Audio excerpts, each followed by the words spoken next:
Mao and Clausewitz define war somewhat differently. Clausewitz has this famous line, war is thus an act of force to compel our enemy to do our will. Mao says, no, war is politics by other means. It is something that is used to achieve political ends. So far, that's not incompatible. But then here's Mao's twist. A revolution is an uprising, an act of violence whereby one class overthrows the power of another. Clausewitz is not about class warfare at all. In fact, his wife is always trying to wine and dine the aristocrats. So completely different in that department. Mao is looking at the world, and he believes the linchpin of the social order are landlords, and he's going to detonate them and try to destroy them.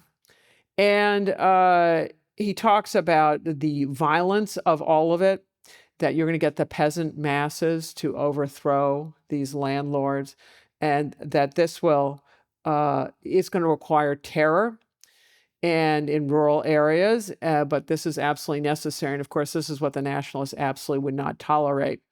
Mao also understood he was operating in a period of nested wars, and that the ones that were ongoing were the Civil War with the nationalists, and then the regional war with Japan. Pearl Harbor comes a little later. And he talked about defeating Japan in 3 stages. He said, defeating Japan requires 3 conditions. First is progress by China, i.e. the Civil War, which is the basic and primary thing. The second is difficulties for Japan, i.e. the regional war. And the third is international support, the big friend. I'm going to talk about each of these 3 things in turn. So in order to win the Civil War, Mao believes you need base areas. These Soviets, where are they located? Often on the boundaries of provinces and very difficult terrain where provincial authority, let alone national authority, simply does not extend. And Mao thought that there were certain prerequisites for a good base area, and one is strategic terrain. It's got to be defensible so that the weaker communist forces can defend it against conventional nationalist or conventional Japanese armies. So that's key. Pick your terrain carefully. Also, you need to have a strong Red Army presence there to make it work. You need numerous organized workers and peasants. So you got to have some local support there. And then you need a good party organization. So this is Mao's idea, what you need for a base area. And he believed that you needed to match your military unit, the type of military unit, to the territory. And he said there are 3 kinds of territory. There's base areas, there is enemy-controlled areas, and then there is the interface in between, which is where guerrilla forces are going to be roaming. So he was all about deploying the Red Army to the comparatively safe base area. They'll protect that. You might send guerrilla detachments to some of the guerrilla areas, but really only really small things would you ever send into enemy territory. Moreover, he has prerequisites to fight. There are 6 possible prerequisites. 2, you got to have at least 2 before you fight. And the most important one is that people have to actively support you. You probably need a base area to pull this off. He said that the last 3 things about enemy weak points, the enemy exhaustion, enemy mistakes, those things could appear quite rapidly, but you better choose your terrain very carefully. Terrain is immutable. He also said that if you're weak, the way the communists were, you had to follow a strategy of annihilation. What you do is you annihilate one small enemy unit at a time, and the cumulative effects will eventually change the balance of power. Only someone who is really strong can tough out an attrition strategy.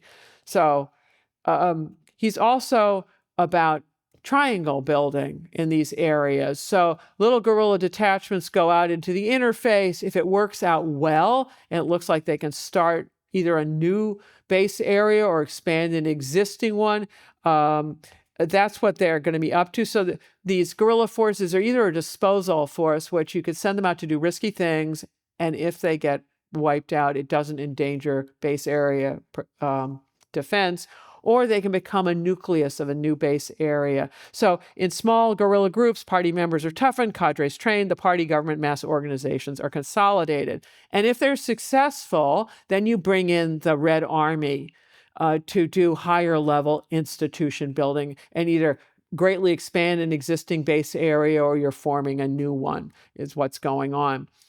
Mao had two military services. We always think of Army, Navy, Air Force. That's not what it was for him. It was guerrilla forces versus conventional forces. And what guerrilla forces are operating in the rear of the enemy is so that there's no stability or security. It's in fact, there isn't even a front line. It's so amorphous. And so what guerrilla forces are supposed to be doing is exterminating small enemy forces, weaken larger ones, attack enemy lines of communications, establish bases, force the enemy to disperse. But they're doing all of this in combination with conventional forces. Because here's the thing. You think about Mao and its guerrillas. Well, actually, here's what Mao really says. Regular forces are of primary importance because it is they who alone are capable of producing the decision, like winning the war.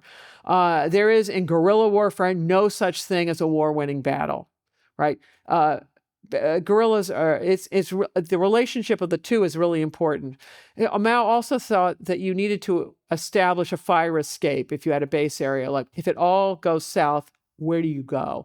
And his terminal point of retreat for the Long March was up in Yan'an. He thought it was important to figure those things out in advance. Mao also cultivated an unprecedented group of allies never before assembled in Chinese history. Not only peasants, but women, minorities, youth, intellectuals, enemy army most creatively.